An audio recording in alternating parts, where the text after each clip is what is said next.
नमस्कार साथियों, नवरात्रि चल रहा है, आज चौथा दिन है।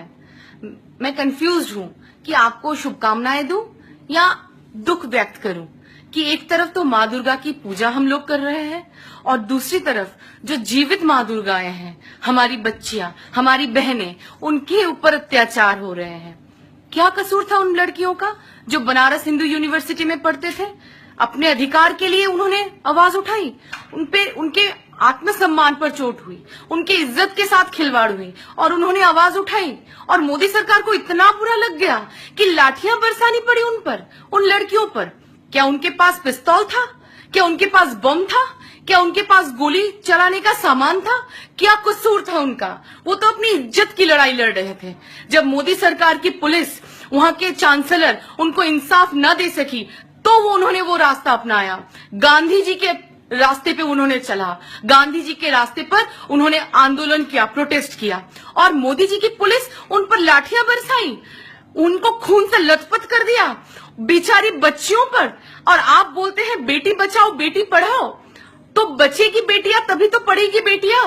आपकी पुलिस, आपके बीजेपी के नेताओं के बच्चे इन बेटियों को मान सम्मान के साथ जीवित रहने देंगे तभी तो वो पढ़ेंगे। आश्चर्य होता है, जो बच्चियां अपने हक के लिए लड़ाई लड़ रही थी, अपनी गरिमा की लड़ाई लड़ रही थी, आत्मसम्मान की लड़ाई लड़ रही थी, मोदी सरकार और जोगी सरकार की पुलिस उन पर बरस पड़ी।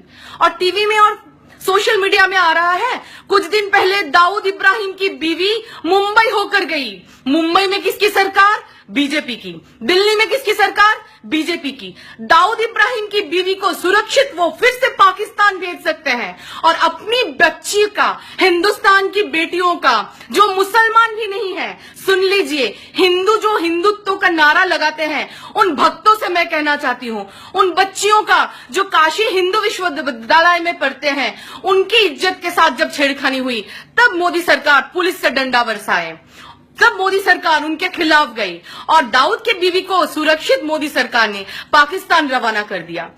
आप देखिए, ये पहला वार किसान पर हुआ, फिर जवान पर हुआ, फिर छात्रों पर हुआ, फिर बच्चियों पर, महिलाओं पर भी वार करते रहे मोदी सरकार। मोदी सरकार और मोदी जी, मैं आपको एक बात कहना चाहती हूँ, जितना घूमना है घूम लो, और तो कुछ दिन बचे हैं, जितना घूमना है घूम लो, जनता माफ नहीं करेगी, जनता आपको माफ नहीं करेगी।